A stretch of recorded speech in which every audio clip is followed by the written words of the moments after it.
Hello, I'm here today to review and talk about the Jasion, not sure how you say it, X-Hunter electric bike. I want to start by saying I am in no way an expert when it comes to electric bikes or bikes in general. But I am a consumer and I shop and read reviews and look at as much stuff as possible. And it took me about 7 months before I finally pulled the trigger on these bikes. I bought 2 of these bikes in November. So the truth about electric bikes, and just real quick, I'm probably gonna do a video just to discuss the online purchasing of an electric bike. I'm gonna talk about some of that stuff with this review of the X-Hunter. So you don't need to watch that video too if you're watching both.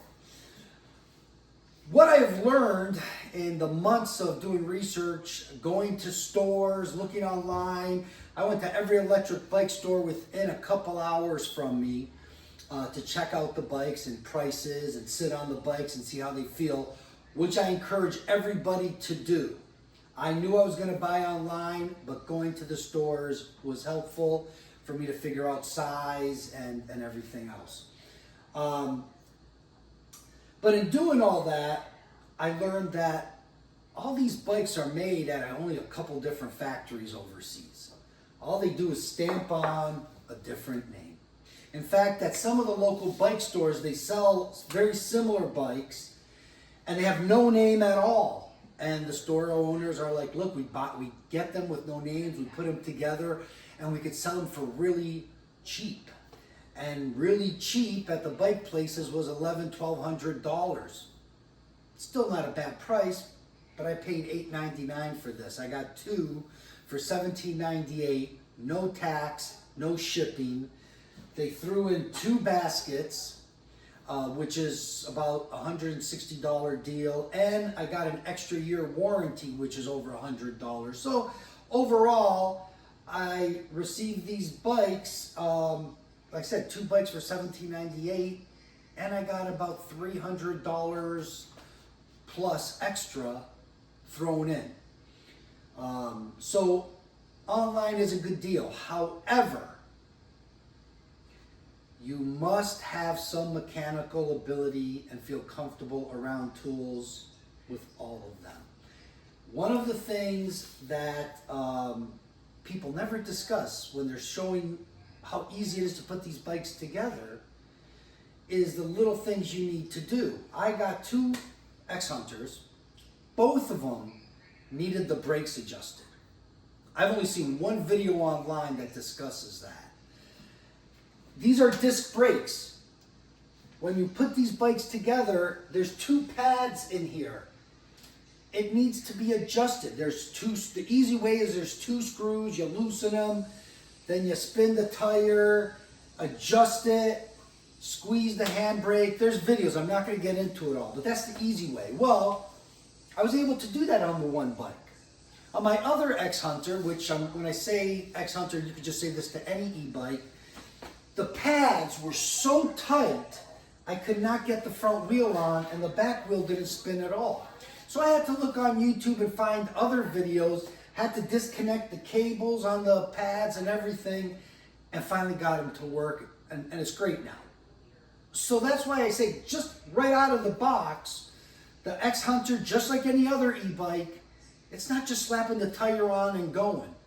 You need to adjust the brakes. I guarantee that 99.9% of the bikes you get, you must adjust the brakes. If you don't feel comfortable doing that, buy at a store. Also, one of my X-Hunters right off the bat was having problems with the rear derailleur. I adjusted them twice by following some videos on YouTube. Just a quick adjusting where the derailleur is with the screws, and it did not fix the problem long term. So I had to find a more detailed video where again I had to disconnect the cable on the derailleur and all this other stuff, and now it works flawlessly. Again, great bike, but I had to do adjustments, and that's all e-bikes. So don't think you're buying an X-Hunter or any other e-bike online And these videos that you watch where they're throwing them together, they throw the front wheel on and that's it, and it's good to go. That's not how it is. If you have no mechanical ability whatsoever, go buy a bike online, pay the extra $200 to $500. They'll give you a warranty because things need to be tweaked. I've had to adjust the brakes a couple times because things move until things get broken in. Yeah, you buy it at a store, they'll do it for you. If you have ability, absolutely buy one online, and I don't care what the name is. Now back to the X-Hunter itself. This bike has been a beast. My wife and I and my adult children have ridden them, love them. Great bike. Now, when you look at reviews online for this company or any other company, mixed bag. A lot of people are ripping the customer service, so on and so forth. I was fortunate enough and unfortunate enough to have an issue right away. At 50 miles, one of the batteries totally stopped working. Got on the customer service webpage, sent an email, sent a video of the problem. Within a week and a half, I got a brand new battery. I had to send the other battery back, and they did charge me $80, $40 each way. I could have fought that. I bet I would have got it for free. But I was in a rush to get the battery because I needed to go camping. The other thing, one of my X-Hunters came with a charger that had a European plug. Emailed the company, within 4 days, I got a brand new charger, no charge at all. Okay? So the company so far for me has been good. I have over 200 miles on these bikes. We've done city riding. My wife, I weigh between 200, 205. I'm about 60, 65 pounds heavier than my wife. We did 25 miles one day. I still had almost 3 bars. It was sort of flickering between 2 and 3 bars out of 5. My wife had 3 solid bars, no problem. Actually sort of flickering between 4 bars. I feel more than confident that I could have gone at least 35 to 40 miles without any issues on this bike. We basically kept it at level 3, pedal assist 3. Sometimes going to 4, sometimes to 2. And for a few quick sprints, we used level 5, which brought us up to like 28 to 30 miles an hour. Now that being said, when you do get the bike, it comes as a class 2, which means even at level 5, the fastest it will go is 20 miles an hour. There are videos, I'm not going to discuss it, but on the pad here, there's ways to unlock it so you could make it a class 3, and that's what we did. The nice thing about this bike too, if you're not familiar with what ghost pedaling is, a lot of bikes, because their front sprocket is so small, there's a lot of ghost pedaling even at level 3. This bike at level 4, which goes about 17 to 20 miles an hour, in 7th gear, there is no ghost pedaling. Now, when you go into 5th, level 5, yes, you will ghost pedal. Don't bother pedaling, just use full throttle. All right, I rarely use level 5. I only use it if I'm in an area where I want to get out of traffic really quick, or a short ride, but it does burn up the battery. One other tip I want to give is that if you are riding these bikes with someone lighter like my wife, and you want to get a further distance, midway through, if my wife and I would have kept riding, we have the exact same bikes, we would have traded bikes, because her light weight opposed to my weight would have balanced out, and we probably would have easily gone 50 miles or more by doing that. So they are good bikes, good batteries, a lot of power. The 4-inch tires. At first I thought the 4-inch tires were overkill, but they are not if you are doing off-roading. There's no need for 4-inch tires if you are just doing city riding. We went camping and we went nighttime riding and day riding. We're going through the woods, hitting tree stumps. We did a drop-in in this pit that was all sand and dirt. And the tires, if we didn't have these tires, we would have wiped out. We dropped in, I was on level 3, and then going up, at a pretty steep angle. Hit it to level 4, got up, this sand and dirt, no problem. It was great, awesome. The full suspension worked great in that situation. Again, you don't need it if you're just doing city riding. But if you're gonna do anything on bumps, any kinds of trails, fields, the full suspension, the 4-inch tires are a definite plus. The things that I like about this bike, this is the newer model. The older X-Hunter had a single bar across. The stem was straight with a single bar. This newer model is much, much more aggressive. It has the BMX style handlebars. And it makes it for, I believe, a steadier ride and more aggressive. The other thing that I like that some people might not like is the pedals are metal. Now, one thing you give up with that is they don't fold in. The older pedals were plastic and they folded in, which made it more compact when you are riding or traveling and packing it up in your truck or car or whatever. But the X-Hunter, along with all the other bikes that look just like it, the shaft or the crank, I don't know what you call these arms, are really long compared to regular bikes.